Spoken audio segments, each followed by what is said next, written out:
What's up, college football fans? Sonoy Valenta here with the Mean Green Show. And today I wanted to talk to you guys about Caleb Johnson. If you don't know who Caleb Johnson is, he is UNT wide receiver, class of 21 commit, and our current third highest rated commit in program history. He was our highest rated recruit in program history. But I guess they re-ranked a few people and they have him at number 3 right now.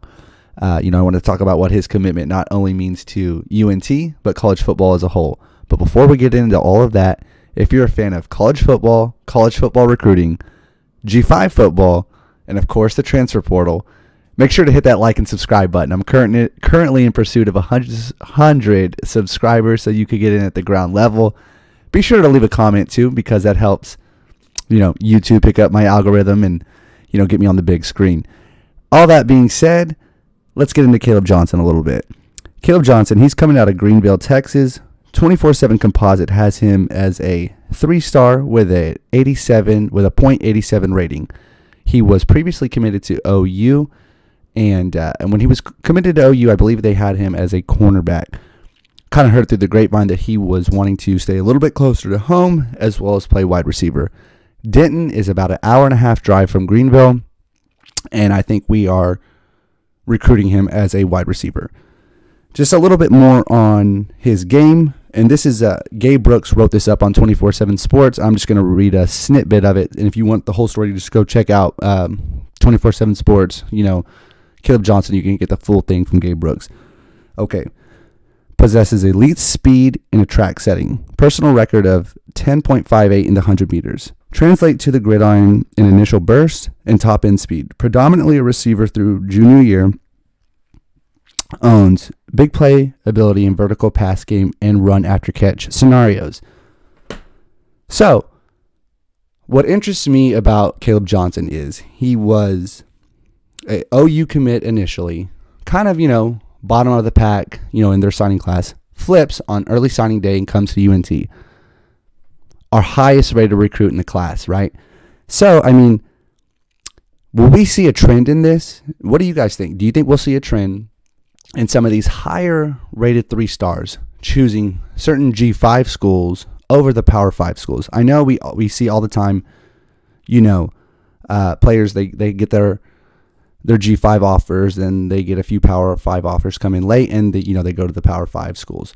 And sometimes those kids end up in the transfer portal, and I'm not saying they were wrong to choose the schools they did. Each kid has to make the decision, and their family has to help them make that decision ultimately, what they think is best for them in their future.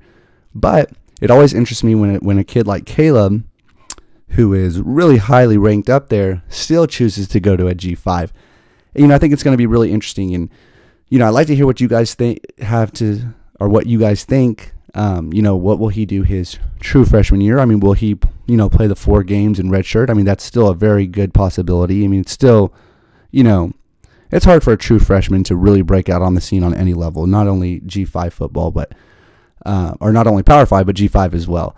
So, I'm not really expecting, crazy numbers his true freshman year, but at the same time, he is a very highly rated recruit, so I'm not saying that won't happen either, and especially in year 2.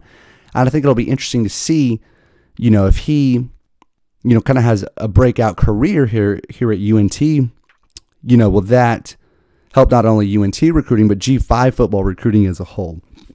Will players kind of see like, okay, I can go to these bigger schools and, be another guy for them, or I could go to these smaller schools and I can be, quote unquote, the guy potentially, and, really have that potential to jump on the field fast, play a lot of more meaningful snaps earlier on in their career, and, just kind of, help display, their talents a little bit quicker, potentially for the next level. And, Caleb, he's a big time guy. He's a guy, that track speed, that 10.58 in the 100 meters, that's nothing to scoff at. That's something that, very few people can run like that. And, when he comes in, we have Jace Reuter coming in. We have, we had a really explosive offense last year, and a lot of that had to do with Jalen Darden. our wide receiver, and we have a good amount of wide receivers that can come in and kind of fill that void.